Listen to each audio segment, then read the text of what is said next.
का जो दृढ़ विश्वासी होते हैं, मंत्र जाप मम दृढ़ विश्वास, पांचम भजन वेद प्रकाश, और उस गुरु की शरण में जाना। स्वामी जी कहते थे जिसका मंत्र वेदों के अनुसार हो, और उन्होंने बड़ा सरल तरीके से बताया। उन्होंने ऐसे माला थी उनके पास, उन्होंने कहा, आपने बोला कि परमात्मा कैसे संसार में समाये हैं, तो उन्होंने ऐसे माला दिखाई, बोला इस माला के फूलों के बीच में क्या है? महाजी धागा। बोला धागा दिखाई दे रहा है? महाराज जी नहीं दिखाई दे रहा। तो बोला जैसे इन फूलों के बीच धागा नहीं दिखाई दे रहा है, फूल दिखाई दे रहे हैं, ऐसे ही इस संसार में परमात्मा, ये सारा संसार परमात्मा से गुथा हुआ है, और परमात्मा नहीं है तो संसार नहीं है। तो उन्होंने कहा कि जैसे फूलों के बीच धागा दिखाई नहीं देता है, ऐसे ही इस विश्व के बीच परमात्मा दिखाई नहीं देता है। पर किसी ब्रह्म ज्ञानी की शरण में जाओगे तो आपको हर जगह परमात्मा दिखाई देने लगेगा। बड़ा सरल सत्संग बताते थे स्वामी जी। कहते थे वक्ता वो है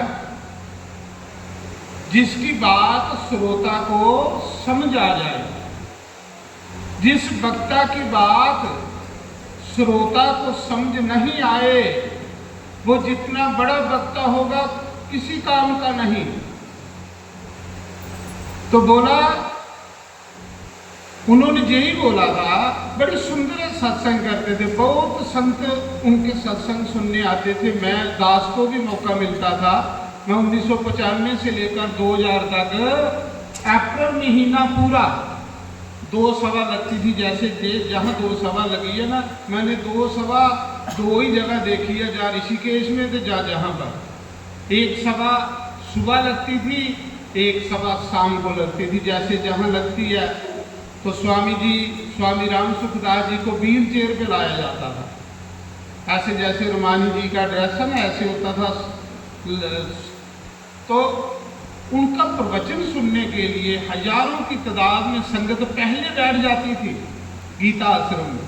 तो बड़ा सरल स्वभाव से वो जो सत्संग करते थे ना, आत्मा को लग कर देते थे और शरीर को लग कर देते थे।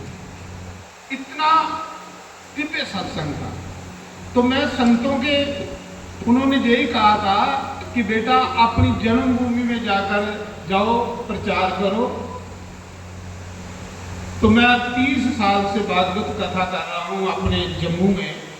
अपने जम्मू में ही रहता हूँ, बाहर कम जाता हूँ।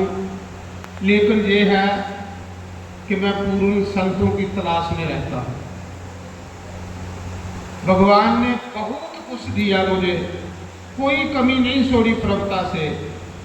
लेकिन सज्जनों, ऐसे दंडी स्वामी जैसे महापुरुष बहुत कम हैं, बहुत कम। जितना बड़ा श्रोता होगा इतना बड़ा वो वक्ता होगा। तो जो अच्छे वक्ता हैं महाराज जी, वो कम मिलते हैं।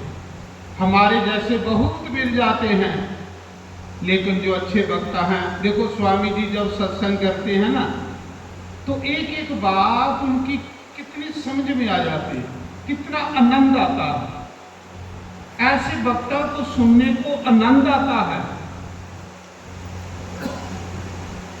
तो स्वामी राम सुखदास जी कहते थे कि वक्ता वही है जो श्रोता को सेटिस्फाई करे।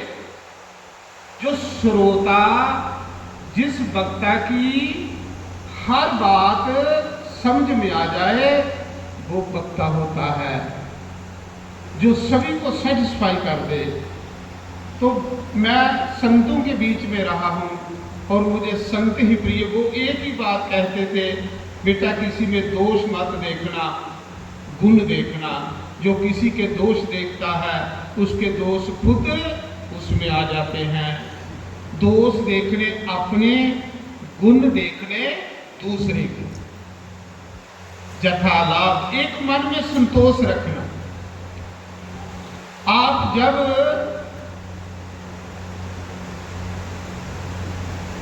देखो साधु जो होते हैं, साधु संसार को बहुत कुछ देकर जाते हैं, बहुत कुछ। महाराज जी कहते थे कि सबसे बड़ा दान है किसी को भगवान का नाम सुनाना। इससे बड़ा जोगिंदर जी कोई दान नहीं है। जाओ आप ब्राह्मण हो, ब्राह्मण होकर आपका कर्म है कि भगवान वेद पढ़ने और वेद पढ़ के संसार को सुनाने, क्योंकि ब्राह्मण की जो ड्यूटी है यज्ञ करना, यज्ञ करवाना, दान लेना और दान देना, ये ब्राह्मण की कर्म है। तो जाओ अपनी जन्मभूमि में जाकर भगवान का नाम जपो और लोगों से जाकर जपाओ। उसी समय से मैं बस जम्मू में ही भगवान का नाम लेता हूँ और अच्छे संतों की तलाश में रहता हूँ। अच्छे संत मिलना महाराज जी हरि की कृपा के बगैर नहीं मिलते। तो मुझे अभी कुछ स्वामी जी महाराज में कुछ दर्शन हुए हैं, कुछ नंद आया, कुछ मजा आया। मैं रात को भी कह रहा था कि जहाँ पर तपोभूमि है, ये तो पूर्ण संतों ने जहाँ पर तप किया है, जहाँ पर पूर्ण संत तप करते हैं, उस स्थान का प्रभाव हो जाता है। तो साधु कुछ दे के जाता है। देखो दधीच ऋषि थे, शंकर भगवान के परम भक्त। तो एक बार देवता उनके पास आए। देखो साधु का जीवन।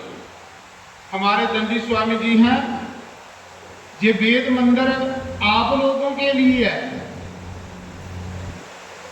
क्यों कि जे राम नाम का सौदा मिल रहा है।